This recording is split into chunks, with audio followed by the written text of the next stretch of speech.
Jordskælv i 30 år. Dødstallet er foreløbig nået op på 150, mens 1500 er med kvæster.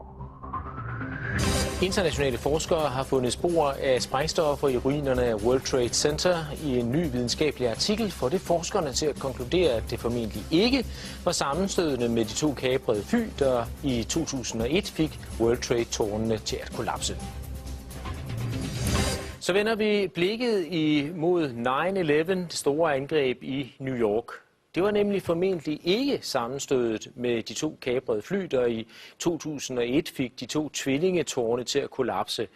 Det konkluderer i hvert fald en netop offentliggjort videnskabelig artikel. Internationale forskere har gjort fund af sprængstoffet nanotermit i ruinerne af de sammenstyrtede tårne, og sprængstoffet kan ikke stamme fra de to fly. Tværtimod tyder undersøgelserne på, at det formentlig i forvejen var anbragt i bygningerne, og der er altså tale om flere tons sprængstof. Niels Harrit, du har sammen med 8 andre forskere lavet den her artikel, hvor I konkluderer, at det formentlig var stoffet nanotermit, som forårsaget sammenstyrtningerne af de her bygninger. Hvad er nanotermit for en størrelse? At vi har fundet nanotermit i støvet fra sammenstyrtningen af World Trade Center. Vi siger ikke, at der kun blev brugt nanotermit. Men nanotermit, hvis jeg skal forklare, hvad det er, så den sidste del af ordet termit, det er en gammel opfindelse faktisk fra 1893, som er en blanding af aluminium og pulveriseret rust, som hvis det reagerer med hinanden, udvikler en enorm varme. Der dannes i reaktionen jern, som er 2500 grader varmt, og det kan man bruge til at svejse med, det har man gjort, det er meget nyttigt. Men det kan også bruges til at smelte andet jern. Men i nanoteknologien, der bliver alting meget mindre. Så de her to pulver, som man lavede i 1893, er nu om dagen nogle bitte små partikler, som er blandet umådeligt godt med hinanden. Og det betyder, at når de reagerer, så udvikles denne her enorme varme meget hurtigere. Og samtidig kan man tilsætte andre stoffer, således at nanotermitter både kan virke som noget, der giver en masse varme, men det kan også virke som et meget effektivt sprængstof. Faktisk er der mere energi i nanotermitter, end der er i almindelige sprængstof og dynamit. Og man kan også bruge det som raketsprængstof, så det kan bruges til det hele. Jeg var inde og google på nanotermit, og der er faktisk ikke skrevet så forfærdeligt meget om det. Er det et bredt anerkendt videnskabeligt stof, som man opererer med, eller er det så nyt, at det er næsten ukendt for mange andre fagfolk? Altså, det er en samlet betegnelse for en masse materialer, energetiske materialer, der har energi.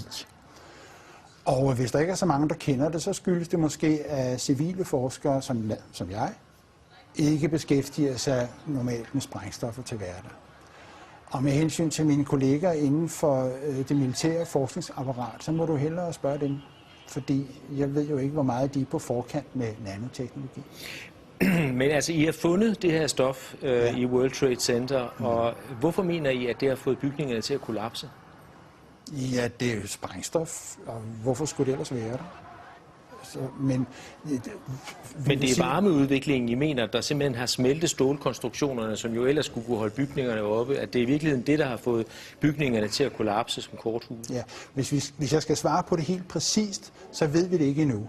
Fordi det materiale, vi har fundet, har mulighed for både at fungere som sprængstof, som altså direkte slår tingene over, og det har mulighed for at smelte stålet. Sandsynligvis er der brugt begge slags. Altså det er min egen opfattelse af det, at der er en lang periode inden tårnene styrter sammen, hvor det for eksempel vælter med smeltet metal ud af det sydlige tårn flere minutter inden. Og det er et tegn på, at der er en proces inden selve sammenstyrtning, hvor man har svækket hele strukturen. Og så kommer der mere konventionelle, regulære sprængstoffer ind til de der. Selve sammenstyrtningssekvensen skal være enormt godt synkroniseret. Altså, det er jo en hel række sprængninger, som man kan se hele vejen ned, når tårnene styrter sammen. Hvor store mængder taler man om? Hvor meget skal der til? Det er meget, fordi der var 3 skyskraber. Skal vi lige få det ind? Der var 3 skyskraber, men der var 2 flyvemaskiner. Og vi har jo selvfølgelig en nogenlunde fornemmelse af, hvor meget støv, der er blevet dannet. Og det kan man se på alle mulige billeder. Der er enorme støvmængder, som der kom. Alt blev pulveriseret, undtagen af selve jernskelettet. Og vi ved nogenlunde, hvor meget rester vi har fundet af ureageret termit. Det er the loaded gun, det her. Det er ikke det, der er blevet brugt. Det er det, der på en eller anden grund ikke har reageret. Og så, vi snakker om tons, vi snakker om over 10 tons, måske 100 tons. 10 tons, 100 tons i 3 bygninger. Ja. Og vi taler altså ikke om materiale, som normalt indgår i bygninger af skyskrabere. Nej. Det er super avanceret materiale, det her. Men hvordan placerer man sådan noget i skyskrabere på alle etagerne? Altså hvordan man får det ind? Ja. På paller. Ja, det vil jeg da. Altså, hvis jeg skulle transportere de meter, ville jeg da køre det ind på paller. Men hvordan en lastbil, og så køre det ind på paller. Hvorfor har man ikke opdaget det noget før?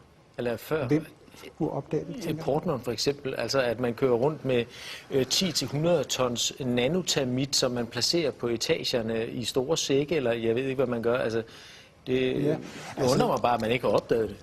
Jamen, det spørgsmål skal du jo som journalist stille til det firma, som stod for kontrollen, for sikkerhedskontrollen i World Trade Center. Men I er i hvert fald ikke i tvivl om, at materialet har været der. Ja, det er sådan en videnskab. Du kan ikke rigtig snyde der, at vi har fundet det. Og det er ureageret termit. Hvilken modtagelse har jeres artikel fået rundt omkring i verden? Altså det er jo helt ny viden for mig også. Ja. Nu udkom den altså i fredags, så det kan vi ikke rigtig sige endnu. Men selve, der er ikke så stor nyhedsværdi i det her, som du måske tror. Fordi at de 3 skyskrabere blev revet ned, det er der 100.000 vis af mennesker over hele verden, der ved. Fordi det har været krystalklart længe af mange andre grunde, end jeg kommer med her. Det her, det er kun det sidste søm i kisten. Altså, fordi, som sagt, det er ikke the smoking gun, det her, det er the loaded gun. Og antallet af mennesker, som indser, at World Trade Center bliver revet ned, de vokser med tusindvis om dagen. Det er ikke noget, du bare sådan kan stoppe, så det skal nok komme. Hvordan kan det være, at man ikke har opdaget, at der har været nanotermit i bygningerne tidligere? Altså, vi har jo snart 10-års jubilæum på terrorangrebet, og det kan jo egentlig undre, at man ikke har fundet det tidligere. Altså i støvet, mener du? Ja. Det blev fordi det er lidt tilfældigt, at der også er en, der kiggede på støvet i et mikroskop, og det er sådan nogle små røde chips, altså de største er millimeter og ned efter. Så de allerstørste kan du se med det blotte øje, men langt de fleste af dem skal du altså have et mikroskop frem for at finde. Og så det var lidt et tilfælde, det er lidt over 2 år siden, at der var en, der opdagede det. Og den videnskabelige artikel, som du refererer til her, og som udkom i fredags, den har været 1,5 år undervejs. Det er en meget omfattende artikel, det er meget grundigt arbejde, og det laver man ikke fra den ene dag til den anden. Men du har arbejdet i flere år, fordi det her, det har undret dig? Ja, over 2 år faktisk. Det var da jeg så bygning 7, som er den 3. skyskraber, styrte sammen. Da jeg så den første gang, fordi den styrtede ned 7 timer efter tårnene. Og der var altså kun 2 flyvemaskiner. Så når man ser sådan en bygning på 47 etager, 186 meter høj, styrte sammen på 6,5 sekunder, og man er naturvidenskabsmand, så tænker man, what? Og så skal man lige se det igen. Og så skulle jeg se det igen. Og så trykkede jeg på knappen 10 gange, og munden røg længere og længere ned, fordi for det første havde jeg aldrig hørt om den bygning før, for det andet var der ikke nogen synlig grund til, at den skulle styrte sammen på den måde. Den styrter fuldstændig sammen, så der ser den sådan på 6,5 sekunder. Og siden den dag har jeg ikke haft fri.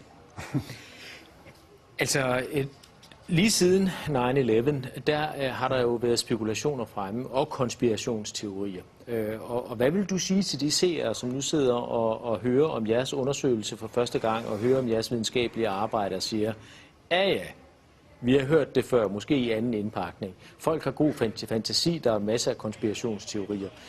Hvad vil du sige til dem, for at overbevise dem om, at det her, det er altså noget andet? For mig er der kun én konspirationsteori, som er værd at snakke om her. Og det er den med de 19 flykapere. Og der synes jeg, at de mennesker, som der så sidder, som kigger på det her, skal spørge sig selv, om hvilke beviser har vi egentlig set på den konspirationsteori, den officielle konspirationsteori. Har vi set nogle beviser? Hvis der er nogen, der har set dem, så vil jeg gerne høre om dem. Der er ikke nogen, der er anklaget. Der er ikke nogen, der er efterlyst. Så det eneste som konsekvens af det her, mener jeg, må være et krav om at få en ordentlig politimæssig efterforskning af terrorangrebet 9/11, fordi det er ikke sket. Den venter vi på, og vi håber, at vores resultater vil indgå som tekniske beviser, når den dag kommer. Niels Harrit, spændende. Tak fordi du kom.